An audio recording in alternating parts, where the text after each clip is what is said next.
Hey everybody! Today we have a special report. Yeah. Call it like give it the hotness. The hotness? World exclusive. Huber, this is totally not a world exclusive though. You're gonna be seeing a lot of videos just like this, talking about Titanfall 2. First-person shooter, Respawn Entertainment, mechs, guns, grappling hooks galore. Grappling hook. But the thing that Titanfall 1 didn't have that we're going to get started with today is single player. Yes. Single player campaign. And they went through, and you love stories in shooters. I do. Did this speak to you? It did. Why? Take what you will from their comments, but one of the producers, he said, this campaign is not about going from one explosion to the next. Mm-hmm. So again, take that as you will, but they showed us quite a big portion of the game. Yeah. From the early going till pretty far. You know, they had a couple cuts in there and picked up at later moments, but there was a lot of exploration. Mm-hmm. There were vertical levels, a lot of verticality. But the intimate relationship with the Titan is that was the big really thing that has they me going. kept hammering home, is that you are kind of thrown into this situation where you have to use this mech to get out of this dangerous situation, and that relationship is going to grow over time, and you're going to make decisions. There are dialogue options that happen. That kind of where you're going to have things. And you were talking about how they're like, we're not going to funnel you through this little corridor and have a bunch of explosions. And they said the thing that we really wanted to do for the single player campaign is we wanted to make sure that anytime you were piloting your Titan, it felt like Titanfall. And what they meant by that is they weren't going to put you on rails. Yeah. So you're not going to be like going through this guided little section with your Titan. Like, you're going to have free movement whenever you're piloting that thing, and you're going to be able to go where you want, do what you want. And I really respect that. Yeah. No spoilers, but there's a part when your Titan needs like a battery.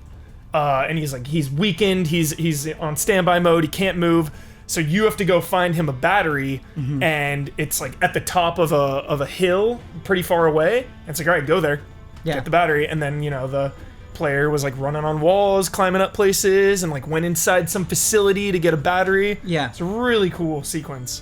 Something else that I think is interesting, and I don't know how it's going to play out, but they really put the villains like right in your face. There's this guy you have to fight that before you get into the battle, he climbs out of his Titan, he says, let's see how you fare one-on-one, or something like that.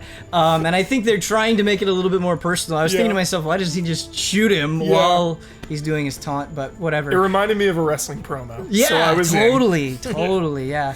Unfortunately, we didn't get our hands on single player, which is a bit of a bummer. Yeah. Do you have any hopes/concerns based on what you saw? I think everything they showed looked very fun and engaging, and they really emphasized the relationship with the Titan, the slow, deliberate pace, and platforming puzzles. Not, you're not moving blocks and stuff here and there, but there were traversal parts where you kind of had to think outside the box. I think he did actually like move something over and did a double jump and some wall grabs and stuff. It looked really cool. Yeah, they really emphasized the quiet moments, and that's when I think about great shooter campaigns. Half-Life 2 has a lot of moments where you're just sort of soaking in the world, and I'm not necessarily saying this is going to be the next Half-Life 2 or anything, but I hope that I really get a sense of the world and I feel connected to it. Because boy, Titanfall 1. I had no idea what was going on. I mean, there were bits and pieces of lore here and there, but it's really hard to piece it all together. And so I'm super excited that they're committing so heavily to this. Absolutely.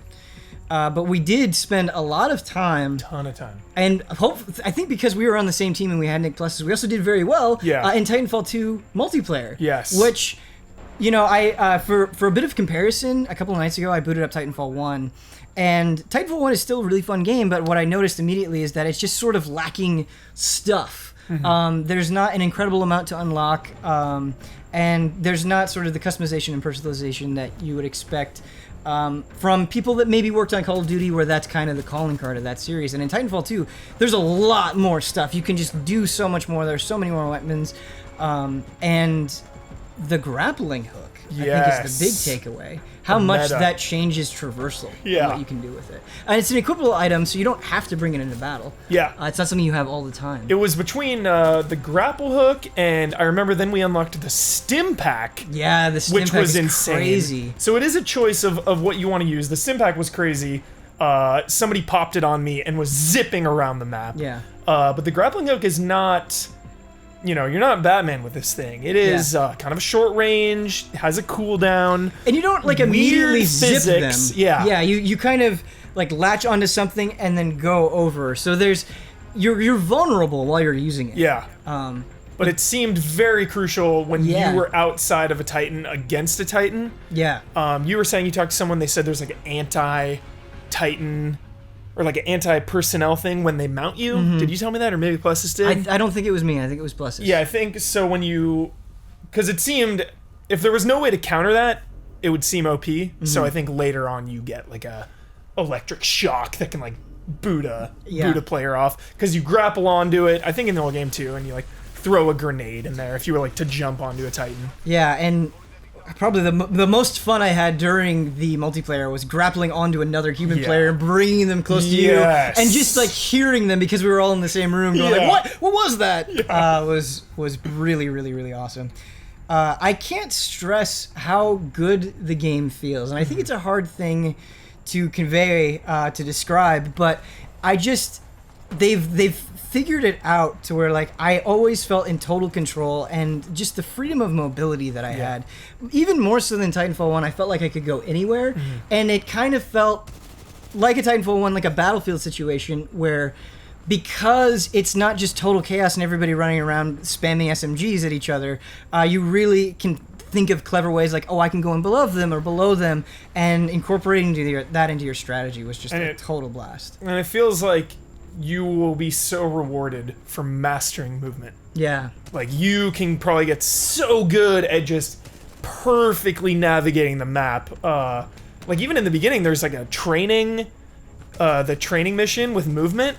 Yeah. And I kept getting like 1 minute, 1 minute and 5 seconds, and first place on there was 30 seconds. Right. I was like, wow, how do you even like master all those sequences to get through that? Definitely, and that's a good thing to bring up, and people say this about a bunch of different games, but I think it's absolutely true here as well, where you get the movement right away. Like, you get the controller in your hands, you get the slide, you get the grappling hook, you get the boost. All of it makes a lot of sense, and it's very well thought out to be easy to understand, but you see that skill ceiling, or you'll see somebody kill you in a crazy way, and you're like, how did they do that? And so you have those moments where you feel like you're constantly learning, for sure. Like, running on the wall and shooting, for me, was really difficult. Yeah. Like, I could kind of pull it off, but I was much better just being on the ground or in a Titan or shooting down at someone.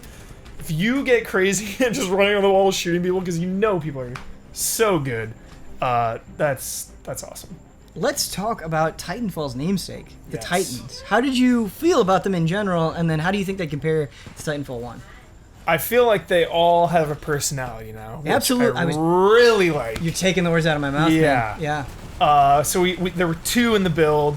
There was this Pacific Rim style guy that had like a laser blast come out of his chest. Yeah. And then there was a napalm user who I really liked. He was a little more tactical. He was more difficult to use, I think. Yeah, you throw down a napalm gas, and then you can use another ability that sends out flames, and it would engulf that, and that would go on fire. It looks so cool when you're doing this. This huge curtain of flames that just like engulfs the enemy. Such a fun Titan to use. Yeah, his name is Scorch. Okay, and then I think the other one was Ion, right? I think he was Ion. I don't remember that one. I'm pretty sure. I feel bad because that is my favorite one. Yeah, I think he was Ion. What I love about that Titan specifically is, just like in Titanfall 1, at the end of the match, the losing team tries to escape, and it's really difficult if you don't have like everybody on your team coordinated and bring that ship down, because it has a lot of health. But you use that Titan with the giant chest beam, and you're just like, you're not getting away from me, and you blast it away. The only letdown was in the single player, they switched through a couple Titans here and there, and they used Ronin, which is the one with the sword. I know where you're going with this. And I didn't see its ultimate ability. Yeah. But one of the abilities was the sword, and it was just a simple down slice.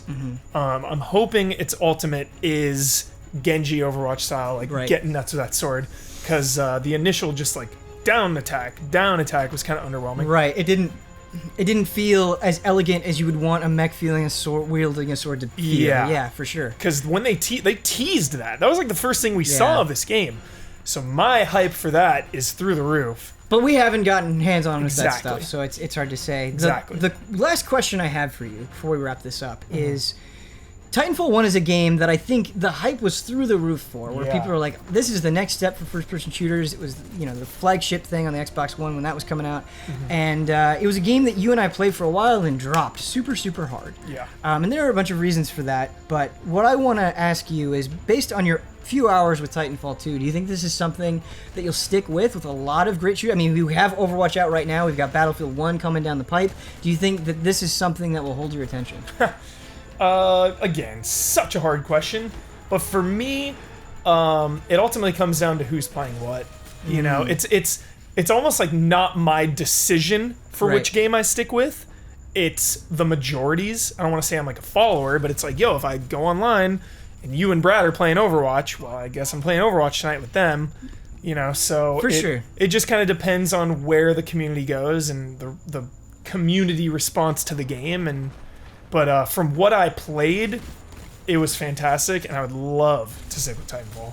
Cool. So the campaign, especially. I mean, when it, coupled with the campaign, I'm obviously going to be putting a lot more time in, because that is something I definitely want to get through. So ultimately, whether your friends are playing or not, you noticed a step up. Like they're bringing a lot to this sequel that impressed you. Absolutely. Very cool. 100%.